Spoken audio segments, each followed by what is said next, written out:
Okay, welcome everyone. My name's Rebecca Jones of Dysart & Jones with my business partner up there in the corner. Hopefully you have us on gallery view so you can see all of us. Jane and I are delighted to be sponsoring these chats for SLA Canada.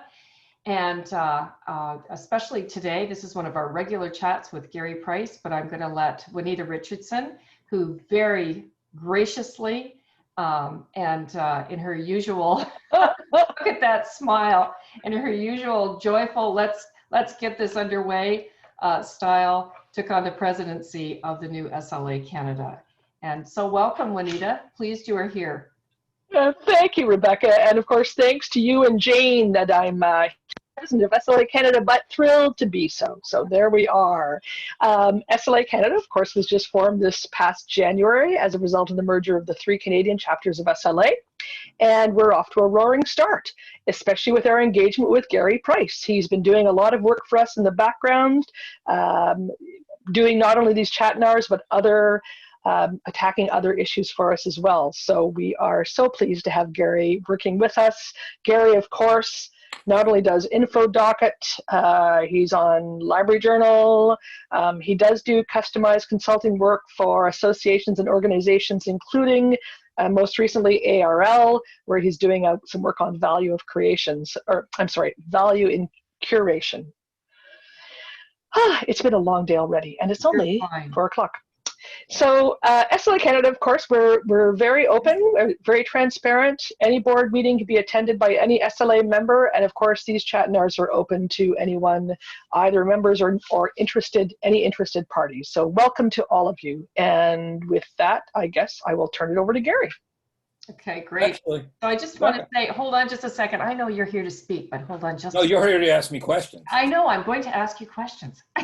It's the Bickersons. If anybody is old enough to have ever heard that radio show, it's the Gary and Rebecca Bickerson. All of these chats with both these SLA Canada and Nexter chats are recorded, and they are on the dysartjones.com website. They are also on YouTube. There's a Nexter chat channel, which has SLA Canada on there as well. And there's a Gary Price section on Dysart Jones now. So Gary Price does updates of resources, sources, sites, and some of his thinking that are particularly relevant for Canadian info pros. So we're very grateful for that. So this is, of course, being recorded. If you have to leave early, we will try not to sob too loudly, but do know that you can get the recording there. And so Gary and I have been talking. We should have just recorded what we talked about the other day. We talked for almost an hour and a half about the information sector, because one of the things, some of you may not realize this, but Gary isn't just a web searcher. He actually understands media. And I have to tell you that his little video that I did with him on TikTok has gotten the most hits ever on a Dysart Jones post. so I'm going to start out with 2 questions, and you can, I'll unmute you all and get you to ask him questions as well. But I want to start. So Gary met with us in May. He's going to be doing these regularly because we think it's so important. Things are changing so quickly, not only on the web, but in media and with the information sector, so many mergers, etc., new things coming out. So we met in May. So Gary, tell me what the high points have been, what the significant changes have been since May. Well, first of all, thank you. Thank you, Juanita, for the introduction. Thank you, Becky, for the introduction. It's great to be here. I'll save my political conversation for another time, given the fact that I'm sitting about 5 miles from some big White House. I live just outside of, I live literally on the border of Washington, D.C., but on the Maryland side. What is new? Well, TikTok, that person who's standing right now about 5 miles from where I'm currently seated, said that it needs to go. He doesn't want it to be part of China anymore. He doesn't want ByteDance, the company that owns it, to own it anymore. I just saw a story today or yesterday, 2 stories. One, that ByteDance is not going to make the deadline that he imposed. And two, for those of you who get the Wall Street Journal, there's a story saying that maybe there's a way that ByteDance can work it out that they won't have to sell it. You've also seen stories since we last spoke about, well, who's going to buy it? There's rumor. We've seen Microsoft talked about. I think I've seen Oracle and others. This is just one of many issues. The reason that Becky and I spoke about it was really focused on the privacy issue. And the fact of the matter is that for as popular as TikTok is today, and it's been popular now, let's say for a year or so, even if China or ByteDance, and the other thing I should say is that it came out that the government of China wants to have a say in, I guess, who it's sold to. They want to approve the sale, if you know what I mean. Sure. But the point of the matter is that as popular as ByteDance has been for so long, they've got, even if they have to get rid of it, assuming that there is some Chinese government influence in the matter, and I don't want to get too deep into that, but they've already got plenty of data. Right. They've got plenty of data. And, this topic came up at a conference I was at. A lot of times, and I mean, we're all guilty of this, including even those of us who pay attention to privacy. I mean, the data is just flying left and right, and most people, even the most seasoned privacy experts, don't have time to keep up with every single thing. I mean, the fact of the matter is, and I think I mentioned this on the last, by the way, I love the term chatnar. I've actually wrote that down, and I will be using it in the future. If I have to pay you a royalty, as one of my least favorite Canadians, Kevin O'Leary, might say, I will have to do that. No, Kevin's fine. But, as I said in the last call, if there's one company that has more data on us than anybody else, it's a company that we all live and die by, but nobody seems really interested, even in the minimum, to do something about it. And that means, and I have no inclination of saying they need to do this or that, although if we want to turn it back into a news story, there are several reports that they will be, the Justice Department will be filing an antitrust motion against Google in the next couple of weeks, if not sooner. That's one thing, that's the business side. But from the privacy standpoint, there are so many things going on with Google and in terms of privacy. And while privacy, what I've learned is that everybody's got a different threshold. One person might be comfortable with one thing, somebody else is comfortable with something else, or with another issue. The point is that while it's great to have standards and all of that, I think a lot can be done with putting privacy into your own hands and doing as much as you feel comfortable with in terms of blocking things, in terms of not sharing data, that type of thing. And there's plenty that can be done. You and I, Becky, were talking about earlier this afternoon, we were talking about how does Google know when a store or restaurant or even a public library is busy? Well, and Becky said to me, well, maybe the people who run the library are very interested in knowing that. That's true. But my point, and this is really where the point of the librarian comes in, is that we have a wonderful opportunity to be privacy educators and let everybody make their own decision, but they have to make an informed decision. The thing that I sent to Becky was about that issue regarding privacy and how they can say the store is busy between 3 and 5 and not between 6 and 9. That data is coming from people who have, quote unquote, this is Google's word, opted in to their to some of the different privacy things that they do in terms of the app tracking you.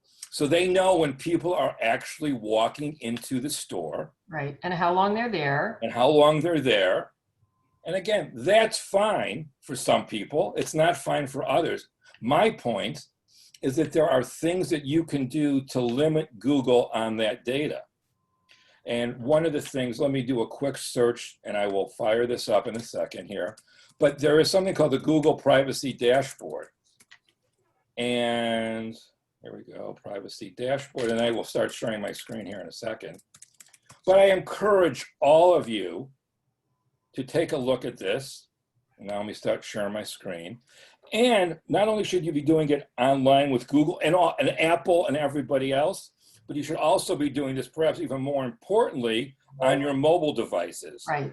In iOS, there is a section called privacy, and you would be surprised why a company, you could care less if they don't need to know where you are at any given moment, or even when you open the app. So I would encourage all of you to look at some of these things and make some decisions about what might work best for you. Right. But this is what my Google, for one of my many Google accounts, looks like. This is my privacy dashboard. You can go through everything that Google is doing and turn things on and off. One thing that's important to know, and you see it right here, it says paused, but unless you turn it off for some period of time, Google maintains your search history, not only on the search terms you've used, but on where you've done the search from, because that IP address, Becky and I were also talking about, is geo-linked to a specific place in the world. In the case of Google, I've learned that not only do they know that I'm in Silver Spring, Maryland, they know that I'm in the Franklin Knowles subdivision of Silver Spring, Maryland. So for years now, I would say probably for 8 years, I have turned this off. And this obviously, there are pros. It can help customize your, your search results, all of that. And of course, there's cons to that. Everybody only sees what they're interested in. But the bigger point here is to take advantage of some of these tools and go in there, clear out data that Google really doesn't have to know about you, or you feel uncomfortable with them knowing. Specifically to what I was mentioning is location history. Correct. So unless you've turned this off, whether it be online or on your app, they have your location history. They know, as Becky said, that you're walking into the Toronto Public Library, the specific branch. They know if you're walking into the restaurant because the GPS on the phone is giving that away. So again, it's important to not only know this for your own personal use, but regardless of how you personally feel about these issues, this is a huge opportunity for libraries and librarians, more importantly, to be relevant to people and explain to them in both they come to you and ask a question, but also in a proactive manner to explain things in a don't go one way or the other, but explain to them with the facts. The other good news is that there's a lot of opportunities here for repeat business. That is what one company is doing on Monday is likely going to be different by Friday. So this is constantly changing. And yes, there is a learning curve here. There are different places to keep up. I try to post some of it on InfoDocket, but there are many others. But it's really important. And I think from a marketing standpoint, from a business standpoint, if people trust libraries and librarians as much as they say they do, this continues to be a huge opportunity for libraries and librarians, both in a library setting, but also just individually to spread the idea that these are some of the topics that librarians are interested in. Right, because so for those that are just joining us for the first time, when we started this series with Gary, it was really about taking advantage of free tools and some, for revenue tools, but about librarians being the intelligence officers. And then this week when we were talking, we came up with the term preemptive. So it doesn't matter if you're in a corporation or a public library or an academic library or whatever you're doing, what we found is that people don't care about fake news.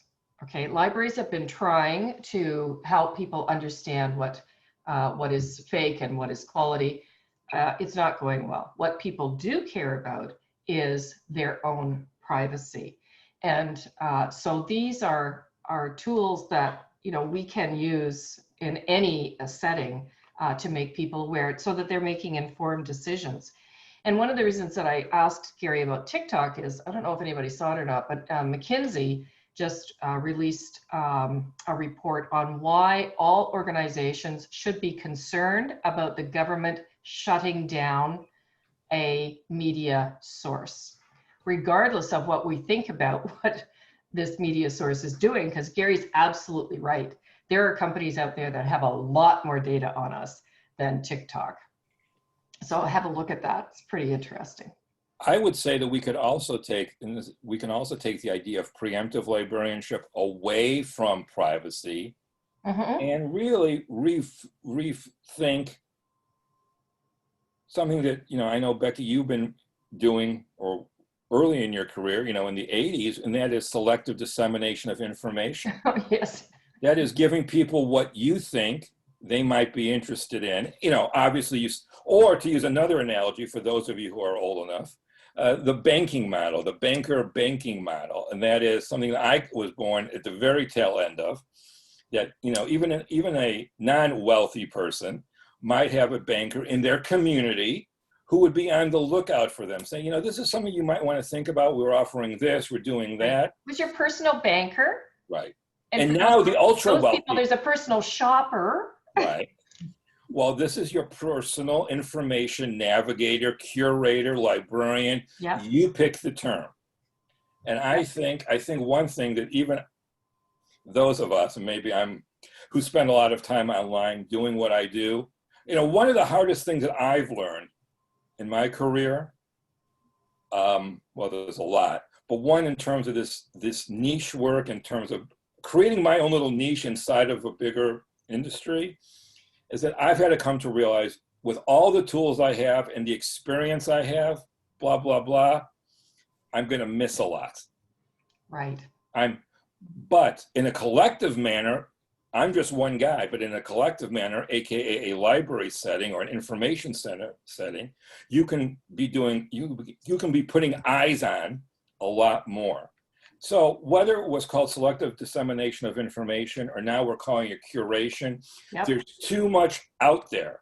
And there's really what we're talking about here is an old library idea, librarian concept, just morphed into the 21st internet age. And that is being an information scout and sharing important information, along with not only important, but credible information, because I completely agree with you, Becky. While it's a nice opportunity for libraries to say, come and learn about the real, the non-fake sources and all of that we offer at our library, and that's true. But I think the people who probably are believing a lot of the fake news, if you know what I mean, are probably not library users or interested in using the library in the first place. They're not interested, right. Right. Right. So that goes to one of the things that I have done throughout my career, and that is try to, even before there was the hip term for curation or collection building, I've tried to do that. And that's what I do on a daily basis with InfoDocket. And let me open the screen. Are you going to WebWatcher? We will be doing that momentarily, my friend. It's so exciting. So here is InfoDocket for those of you who haven't seen it.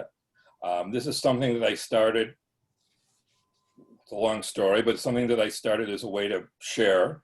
And I did it for a long time under a different name. I then, after I moved it to another platform, Library Journal took an interest in it.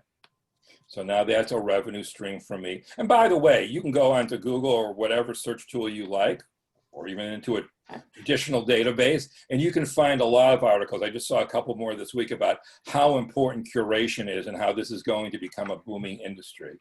So this is InfoDocket. Just today, I added a Canadian story that they have now done a bird-friendly design update for the super library in Ottawa. But I'm curating all sorts of different things. And remember, this is Library Journal, so there's both public libraries, there's both academic libraries. One of the other things that I've learned is that less is more. People like Becky and Jane have known me where I used to post 30,000 items a day. And it was not only was overwhelming for me, but it was more overwhelming for the people who were looking at the site. There was this link after link after link. Now, as I've gotten older, I now am a family man. I have a son and a wife, and I don't want to overload people. So I now, at the most, I'm posting 6 to 8 items a day, maybe 10 on some days, but not often that many. So as you can see, it's not only news like the bird update in Ottawa, or a new resource. Here's a new wonderful infographic. But what I'm very interested in, and one thing that I continue to pound the pavement on, is trying to make better use of open web resources, meaning primary documents, reports. You just mentioned a McKinsey report. You know, all this stuff is out there, but for most people, even including us, even including those of us in the information profession, it's just flowing too quickly. And there's too many sources. So not only do we need to do it for ourselves, but I think this is a huge opportunity for librarians. So for example, today, here, not only, you know, there's going to be articles, obviously, about this new report about inclusion in the motion picture industry. Right. But my deal is, what I try to do is not just link to the article like everybody else, not link to one of many articles about it, but actually create a direct link to the full text report, to the actual document itself. And remember, and this is another sore spot with me that some of you on this call have heard for years, is that these are the types of reports. I mean, this is a really, you talk about an on-target report, something that people, students, for example, are actually researching. But good luck trying to find this report in any sort of timely manner in a traditional library catalog. You're not going to find it. I think and because there's no systematic way of getting these resources in there. So yet, here's another opportunity for us. And quickly, in addition to everything that I link to on InfoDocket, and let me very quickly mention something I'm also very proud of, thanks to fellow Canadian of yours, Mary Lee Kennedy. This is what Juanita mentioned a few moments ago. This started off as, I've been doing some consulting for Mary Lee and ARL for a few years. Every day I was sending Mary Lee an email with this, and then another email at noon with that, and other people, blah, blah, blah. It got to a point where it was overwhelming for me and a lot of time being spent. So I said to myself, I'm just going to put everything into one terse email every day. And I started sending it to them. And a few weeks later, Mary Lee was so kind, and she said, you know, I really love this. Let's start sharing it with members. And behold, ARL Day in Review. Right. What's different about this than InfoDocket? There is some overlap, no doubt. But obviously, this is more focused on higher ed. So there's a lot of higher ed news and a lot of academic material that doesn't make it into InfoDocket. Right. It's curated. So Jane just asked me, Gary, are there any AI tools that can help us get to do some of this curation? Thank you, Jane. And thank you, Becky. Now I need to make it clear, as I always do, wrong tool. That I have no business relationship with the resource I'm about to show you. If I did, I would be, well, I couldn't come to Canada because you don't like people like me, but my country, which is good, which is smart. But this is the tool. This is not AI per se, but this is, you asked me a moment ago to show this, Becky. This is so Website exciting. Watcher. Does anybody, hold your hands up. Do you use Website Watcher? Well, you will after this. Okay, so what's different about this? I really, maybe sometime we could do a special edition of this and just do Website Watcher. I can also reflect on something before we get into it that somebody told me. My friend Laura Gordon Murnane, who some of you might have met at different, you know, whether it be computers and libraries or internet librarian, but I showed this to her years ago when she was working at BNA and then became Bloomberg. She was so taken with this, and she became an advanced user of this far beyond myself, that she convinced Bloomberg BNA to buy an enterprise license for it. And for the remainder of her career there, she was working with the individual journalists, getting them up and running and tweaking this, because this does require a lot of tweaking. But this is Website Watcher. It's about $80 US. It's done by a sole proprietor. A year. And Yeah. you don't even have to buy the updates. A year. And this is what, when people ask me, well, how did you know about this so soon? As they would ask, the example that Laura used and I love is that she was working with some of the journalists, for example, who were covering the Internal Revenue Service here in the United States. And talk about esoteric minutia. There's no way to be on top of all of that all the time. But these reporters were able to use Website Watcher to track hundreds of different IRS web pages and run it automatically throughout the day. And when something on those pages changed, they were notified about it. I can't tell you how many times people said to me, well, how do you know about this already? Well, somebody posted it on your website, or I'm seeing it before the masses are seeing it.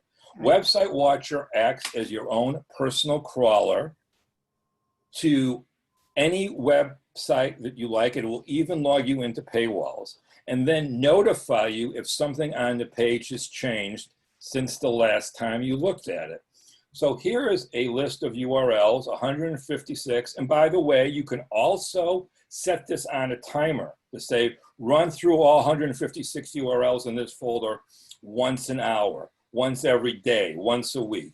And this is the list of all the ARL member websites and their PR marketing news alert pages. So I can just quickly set it going. You can see the little blue dot moving. And it will also it will not only allow you to check any part of a page, but it will also allow you to look at you can also view RSS feeds in here. So I can click on here. And now since the last time I opened this, something on this web page has changed.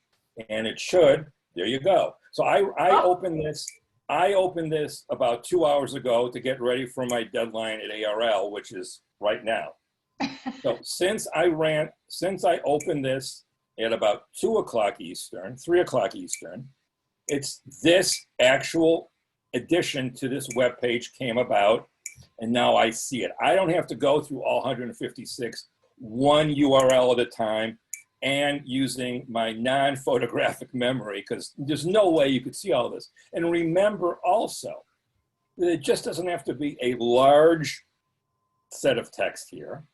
It can be 1 or 2 words in a sentence. Right. Or it could be the example there. I'm tracking a company personnel page, right? And it says that Rebecca Jones is in charge of party planning and air travel and whatever. However, it says that on Monday. However, on Tuesday, the party planning goes into Juanita's view. Right. Now they removed that sentence from Becky's page and put it onto Juanita's page. Unless you had a photographic memory and remember what was there the day before, and we're constantly running through the profile pages of people at this company, you would never know. Right. With this tool, it will alert you immediately. Wow. Gary, does it do all websites? So in other words, does it cover internationally, like any website? You could put in the Dysart Jones homepage. You could put in the University of Toronto Library homepage, or you could put in the University of Toronto Library homepage / 15 directories down. Okay, and it will check it for you. Great.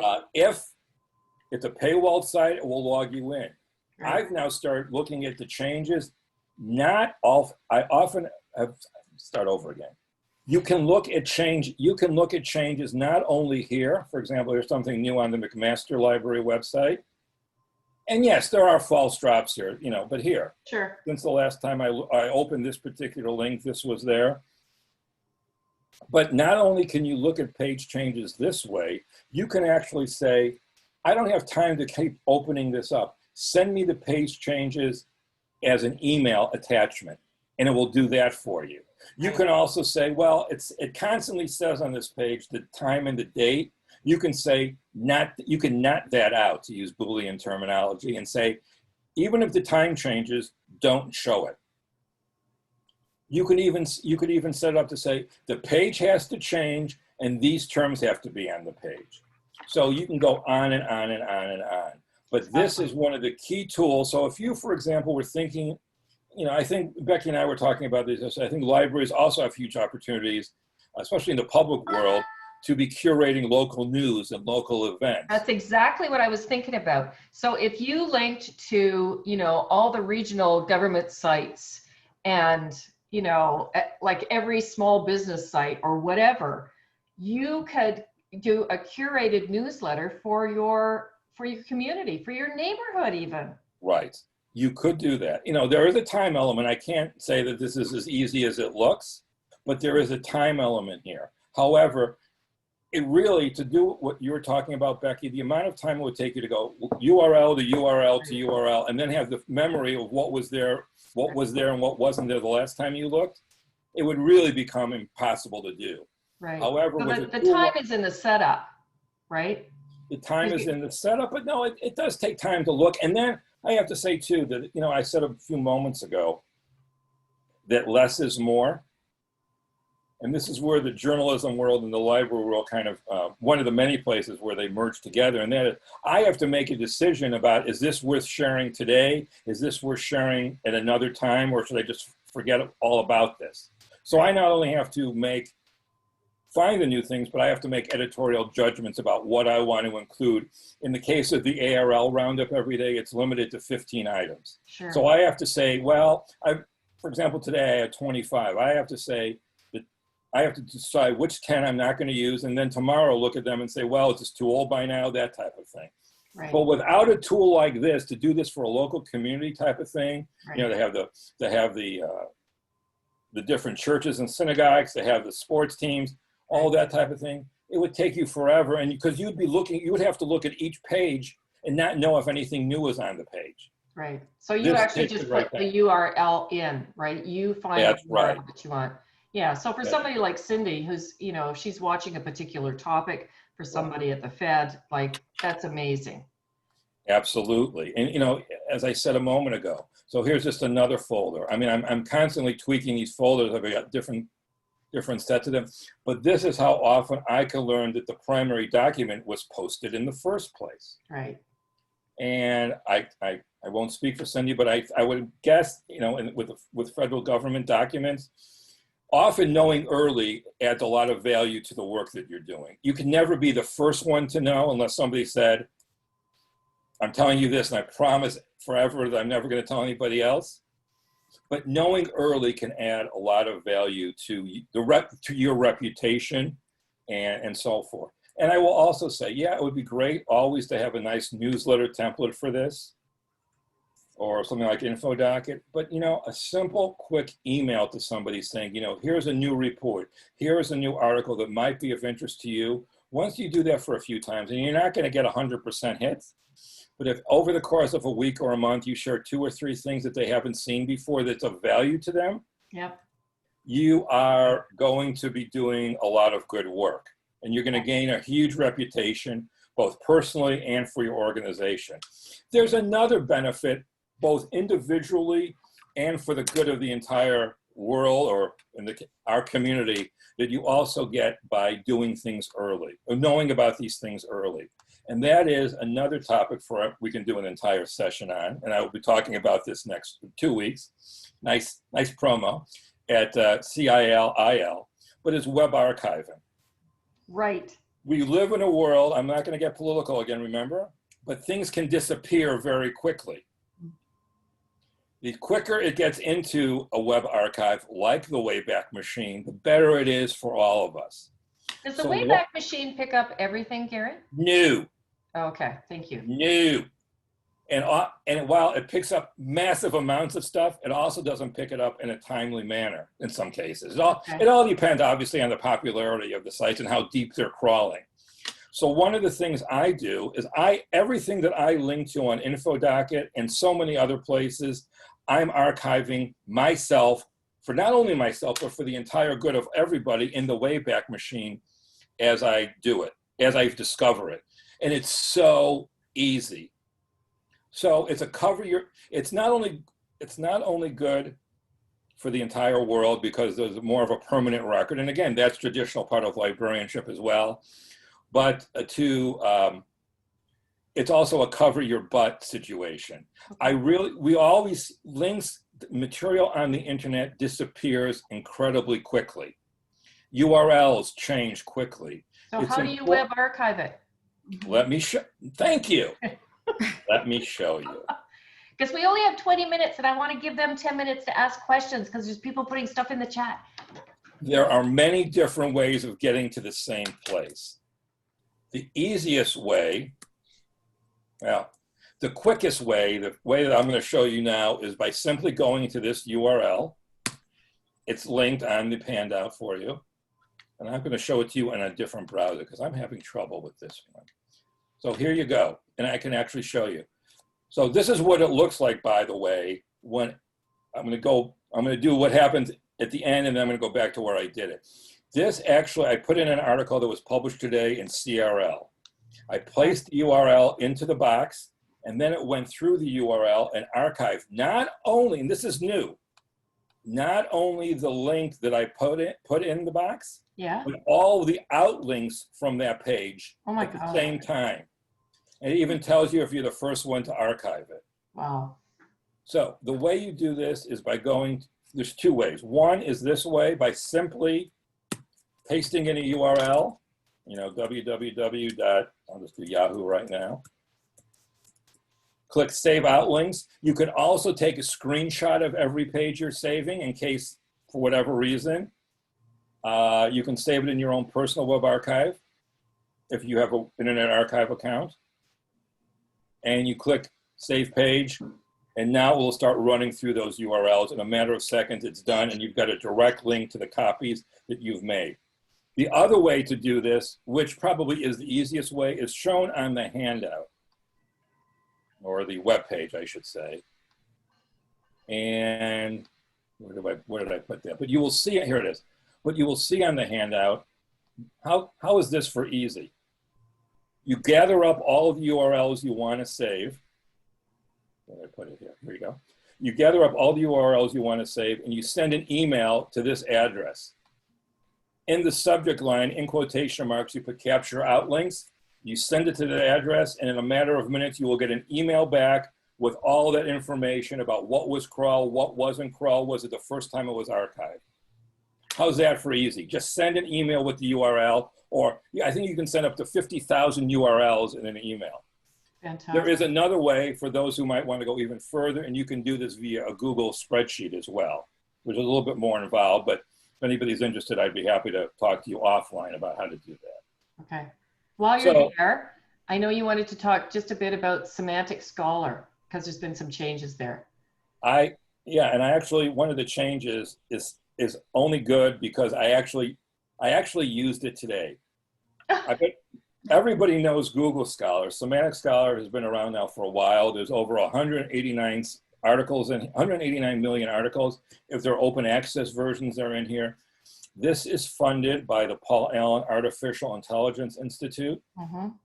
And you know, the interface I think is beautiful. It's much better than Google Scholar. That doesn't mean that Google Scholar has to go away, or should go away. But you know, there's different tools for different reasons. This is the results. You can narrow and focus. You want to limit, I just searched for the word librarian. You want to focus you just want to look at articles that come back with librarian, that there's a PDF available right now. You just click on Has PDF, and now all the results will have a PDF available. Very likely open access versions. You want to limit to specific conferences, you can do that.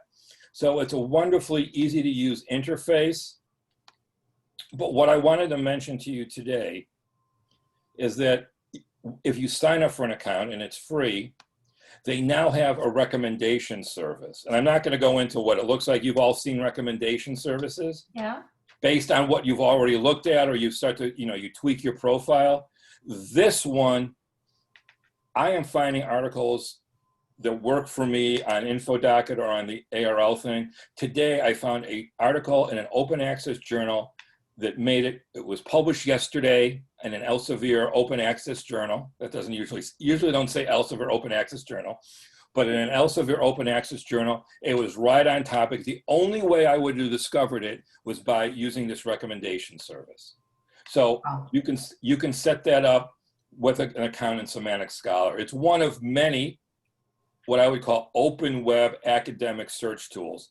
Unfortunately, and I understand this, that we're all creatures of habit, and everybody knows Google Scholar, but Semantic Scholar in many ways is even better. And something else that has changed that I learned since the last time we spoke, there is another academic search tool out there called Microsoft Academic.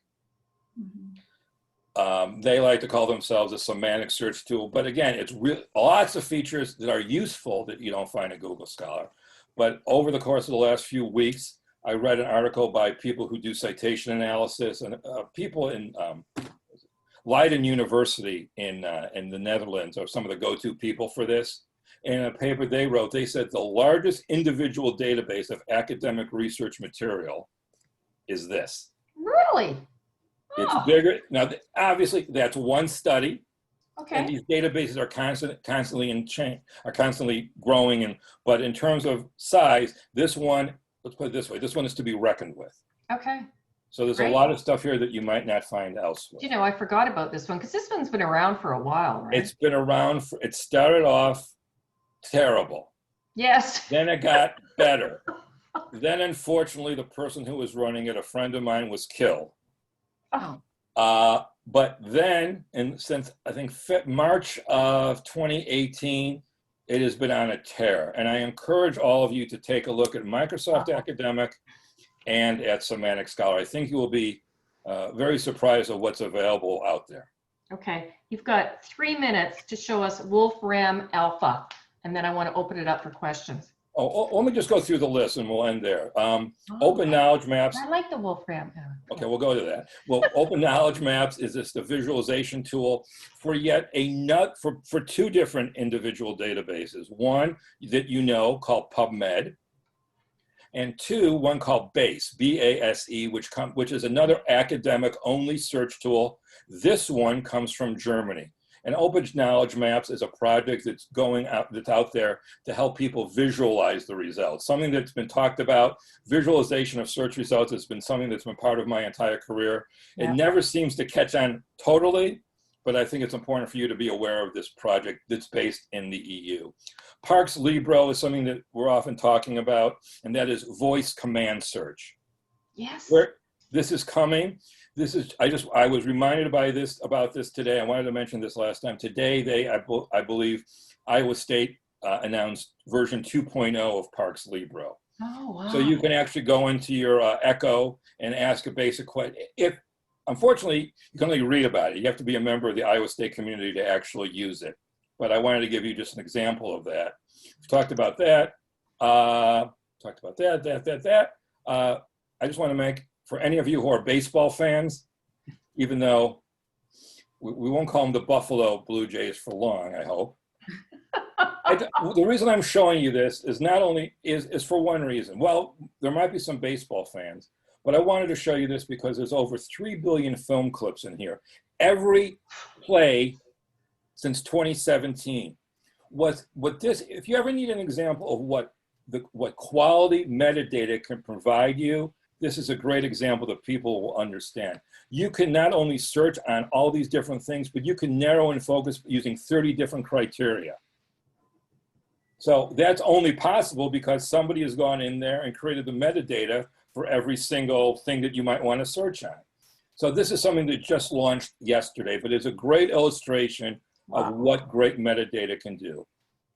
And Wolfram Alpha. This one is named after Stephen Wolfram. Stephen Wolfram, this has been around for years. Stephen Wolfram is making his money with a piece of software called Mathematica, which is the go-to software for people in mathematics. But Wolfram Alpha is this what he likes to call a computational intelligence tool. And there's all sorts of things what you can do with it, but you can do everything from, for example, I showed this to Becky earlier. I can type in ticker symbols, WMT, KO, GM, and it will get you information in a nice format of the latest stock prices and give you all of this data in a nicely dynamically generated form that you can do things with. You could ask, weather on, June 25th, 2012 in Toronto. So this is really almost I think what you would also call an answer engine. By the way, June 25th is my birthday.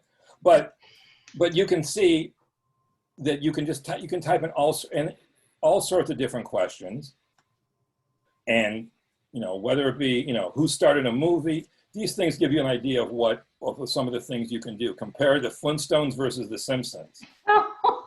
Very, very intellectual. But you get the idea that you put this site just blew me away. You're going to ask me where the data, you're going to ask me, and you should, where's the data sourced from? If you click at the bottom of any answer, it will actually tell you. Television episode data, some of it comes from Wikipedia, some of it comes from EP guides, television program data. And so every result will have a link at the bottom telling you where the data is coming from. Let me go back to one other one here. So we'll get out of the pop culture, which is where and you can do, physics, chemistry. Look at this. Specify a compound by identifier. I don't even understand what that means, but it's just amazing what you can find in here. So think of this as a go-to answer engine. Right. And a fast fact tool, if you like. How many elements in the periodic table? And it does, but it's the visualization too. There's a visualization angle in here as well. It's sports statistics. You can do elementary math. I mean, you can do math. You can use this as a calculator. Right. Well, yeah. Yeah, right. Exactly. Me too. Yeah. Now, so if anybody has a question, please put your hand up so I can make sure that we get to your questions. And I'm going to ask Gary I want him to talk about data lakes. So this is something he's been talking to me about. Well, data lakes, again, is a popular term in the IT world. And I really think one of the things I've been trying to do is get somebody to fund some research into what would it take to create a data lake for some of the things that I'm linking to, those underlying full text reports, those types of materials, the things I'm linking to on InfoDocket, and thousands and millions more, and put it all in one place. Once it's in the lake, it becomes a lot easier to parse it out. Well, these are resources that might be good for the K-12 community. These resources would be good for the business community.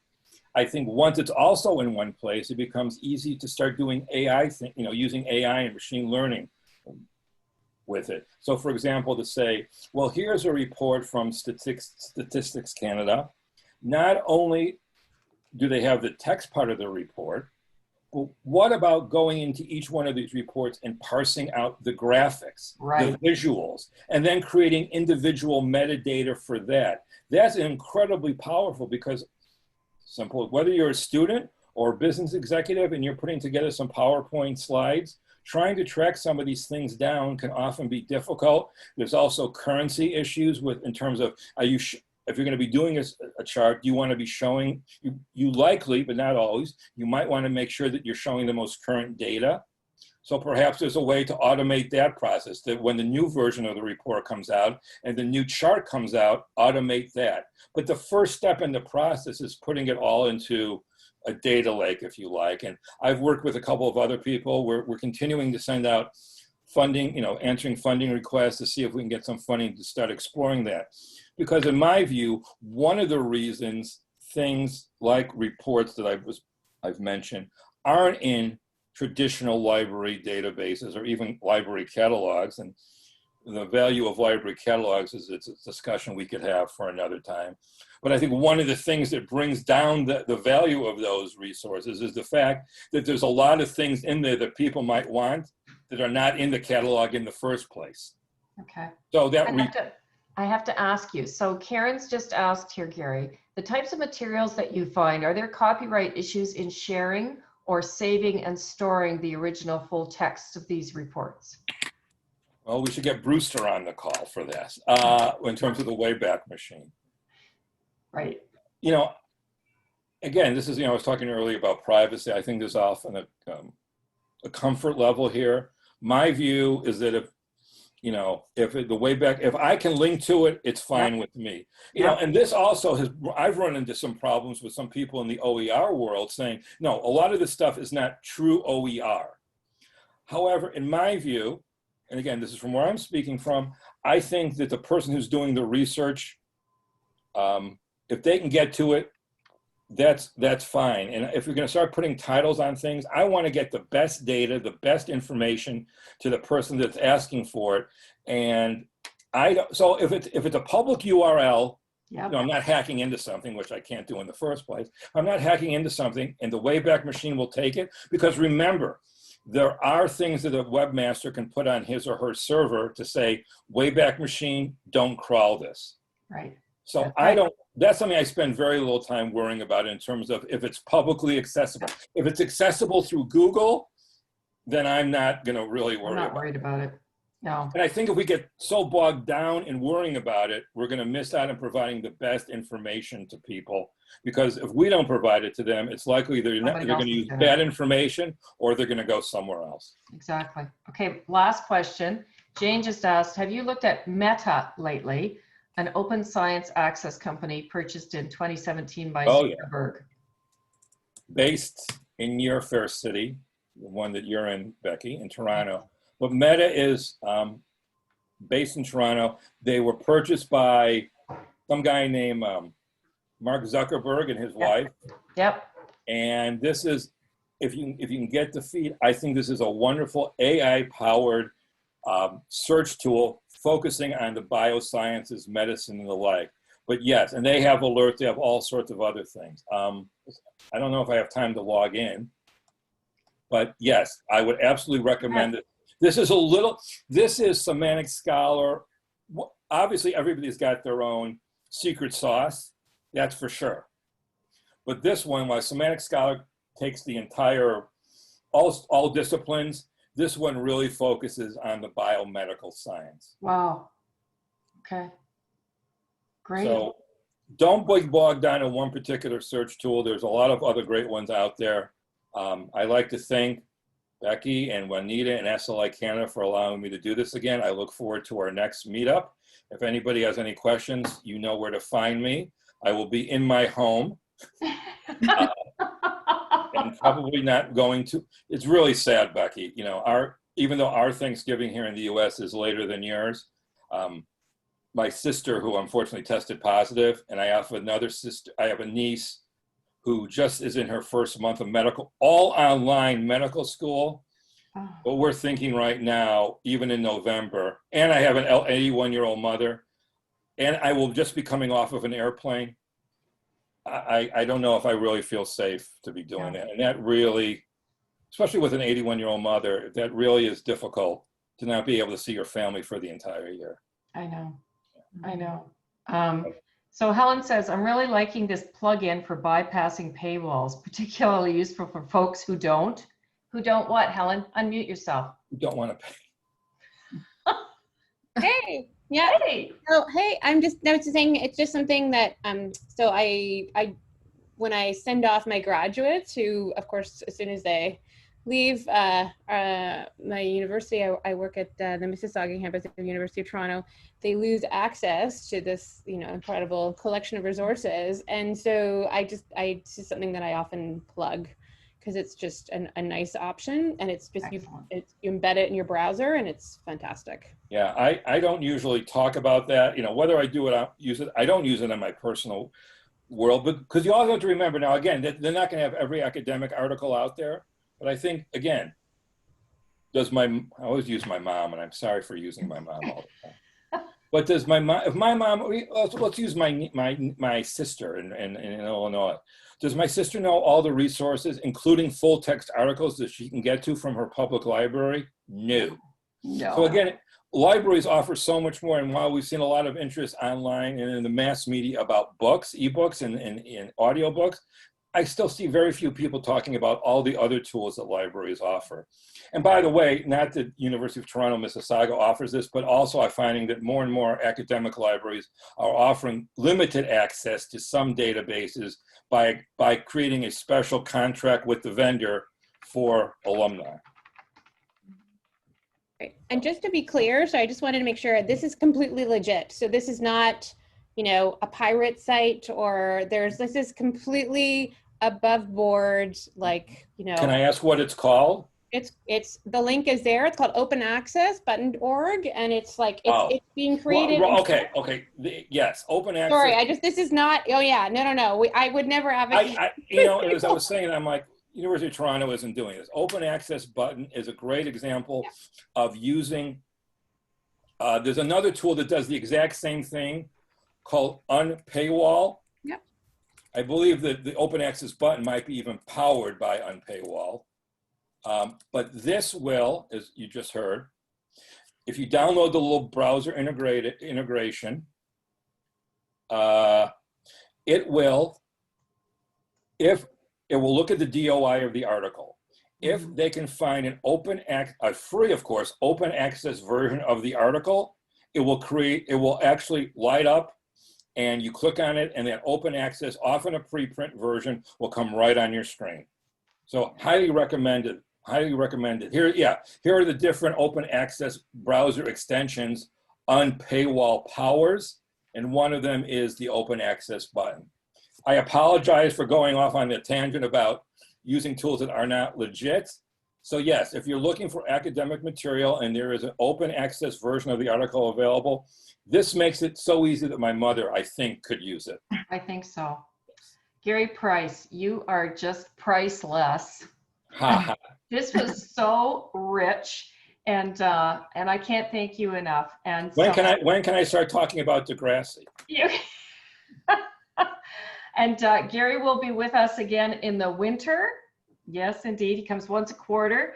And so thank you to all of you. You know what's really disappointing? We have no public librarians here, do we? Not one. Wow. That's a market we have to really hit. Thank you so much, everybody. Thank you, Gary. And we'll see you all soon. Take care, everybody. You take care of your sister, Gary. I will do that. Thank you.